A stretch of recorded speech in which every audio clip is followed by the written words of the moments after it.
এটা আইপি কোম্পানির double door fridge. IP কোম্পানির ডবল ডোর ফ্রিজ এটা।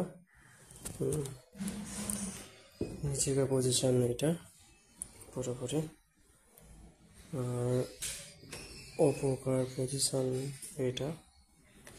তো লাগিয়ে দিচ্ছি নিচেকারটা। এটাতে প্রবলেম হয়েছিল, এই কাস্টমারের বক্তব্য যে ঠান্ডা হচ্ছে না, কারণ এক দুদিন আগে কাস্টমারটা মানে ফ্রিজটাকে ধুয়েছিল। ধোয়ার ফলে পানি দিয়ে ভালো করে ধোয়, এগুলো ভিতরগুলো সব ভিতর বাইরে পুরোপুরি ধোয়।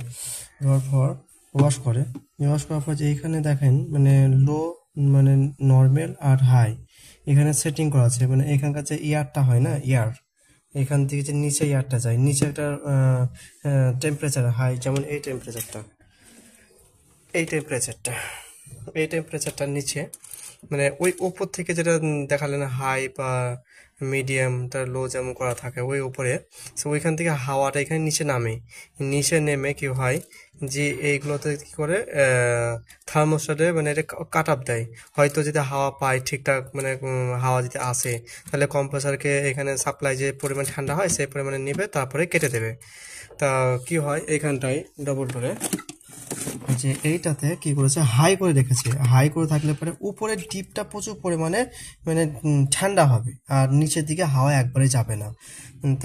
তারপরে দেখা যায় যে বন্ধ করে রেখেছে, মানে এয়ারটা বন্ধ দেখাচ্ছি আমি। এটা খুলে নিই।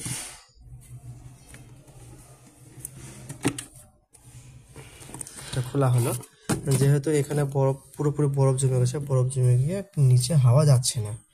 দেখাচ্ছে এইটা এইদিকে হাই করা আছে, যে হাই করার কারণে এখানে কি হয়, মানে এইখানকার হাওয়াটা প্রচুর পরিমাণে আসছে, যে এইখানটা হয় এইখানকার হাওয়াটা প্রচুর পরিমাণে দেয়। এইখান থেকে যেটা লাইন আছে ক্লিয়ার, যে এইখানে দেখা যাচ্ছে, মানে দেখতে হবে এখানে দেখাও ভেতরে এটা হাই, এটা নর্মাল হলে পরে একটা হাওয়া যে ভিতর দিন যাবে, তারপরে হলে লো হলে পরে কি হবে, ভিতরে হাওয়াটা বেশি যাবে, কারণ নিচে যত ঠান্ডাটা আছে তত কম্প্রেসর কাট আপ দিয়ে বন্ধ হবে। কিন্তু এখান থেকে হাই করার কারণ থেকে নিচে হাওয়াটা পুরোপুরি ব্লকেজ, মানে হাওয়া নিচে যায় না, থার্মোস্ট্যাট থেকে হাওয়া পায় না। তার ফলে কি হয়, যে কম্প্রেসরের কোয়ান্টিটি সাপ্লাই দেওয়ার কারণে এখানে পুরোপুরি বরফটা জমে গেছে, পুরোপুরি বরফ জমে গেছে। কারণ এখানে হিটার ঠিকঠাক কাজ করে, হিটার কাজ করার ফলে এইখান সাইডে পুরোপুরি বরফটা গলে গেছে, কিন্তু এই পজিশনটা মানে বরফে ভর্তি। তো ওই মানে এই দিক থেকে নিচেটা হাওয়া ব্লকেজ হওয়ার কারণ থেকে বরফটা জমে গেছে।